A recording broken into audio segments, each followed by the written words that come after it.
पाठ 5वां खत। पापा जी, उस दिन तो हद ही हो गई जब आपकी बहन को सुबह की चाय देने में माँ को कुछ देर क्या हुई, सारा घर सर पर उठा लिया बुआ ने। बोलने लगी उल्टा सीधा माँ को। आलोक जो बुआ का बेटा था उसने भी समझाया, लेकिन बुआ को तो जैसे दौरा ही पड़ गया था। माँ की तबीयत वैसे ही खराब थी, ऊपर से बुआ की बकवास। रोने लगी माँ कोने में बैठकर। आलोक भी गुस्से में घर से बाहर चला गया। चारों छोटे भाई भी माँ से लिपटकर रोने लगे। मेरा भी बुरा हाल हो चला था, गुस्सा भी आ रहा था, रोना भी। पापा आपके दिए संस्कार गुस्से को रोक रहे थे। अगर मेरे भी आंसू छलक जाते तो माँ और छोटे भाई और भी कमजोर पड़ जाते। करीब 1 महीना होने को आया था, अब सहन शक्ति जवाब देने लगी थी। माँ का हरदम रोना और छोटे भाइयों का सहमापन लग रहा था आपके दिए संस्कारों पर भारी पड़ने जा रहा था। इससे पहले कि आंसू आंखों का साथ छोड़ते, माँ को कहकर माँ आता हूँ थोड़ी देर में कहकर बाहर चला आया। मेरा एक ही दोस्त बना था, स्कूल में नाम था टोनी। उनकी एक दूध की डेयरी थी, 8-10 भैंसे। टोनी के पिता दबंग किस्म के इंसान थे, दबंगई चलती भी थी शहर में। ये भी अलग ही कहानी थी टोनी जैसे दबंग परिवार के लड़के से दोस्ती होने की। मैं एक डरपोक किस्म का लड़का था।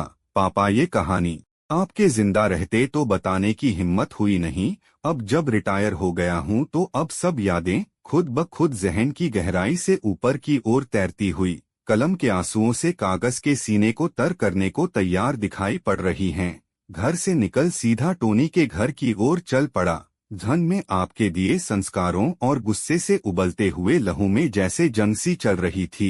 संस्कार कह रहे थे बुआ है, बड़ी है, पर गुस्से से उबाल खाता लहू बस यही आवाज दे रहा था, बचा ले माँ को। बाप तो चला गया, अगर बुआ कुछ दिन और रुक गई तो माँ से भी हाथ धो बैठेगा। भाई छोटे हैं और तू भी कौन सा समझदार हो गया है, अभी तेरी उम्र भी 15 की तो है। इन्हीं विचारों की उथल पुथल में कब टोनी के घर पहुंच गया पता ही ना लगा।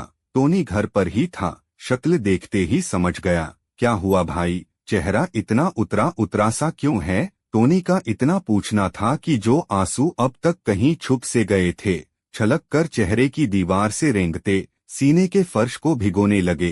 टोनी ने मेरा हाथ पकड़ा और मुझे अपने सीने से लगाकर बोला, है हिम्मत तो चल, आज ही तेरी बुआ घर छोड़ देगी।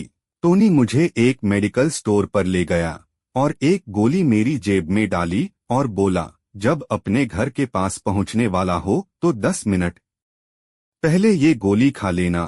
थोड़ा सा आगे चलकर एक घर के पास रुक गया, बोला तू रुक मैं अभी आया। वापस आते ही मुझे एक पार्क के कोने पर ले जाकर एक बटनदार चाकू निकाला और मेरे हाथ में दे दिया। बोला ये रामपुरी चाकू है, जा खोल दे बुआ पर और बचा ले अपनी माँ और भाइयों को। आज तक पापा समझ नहीं पाया वो गोली हम लोगों की जिंदगी बचा पाई या हम लोगों की जिंदगी बर्बाद कर गई। बाकी बातें पापा अगले खत में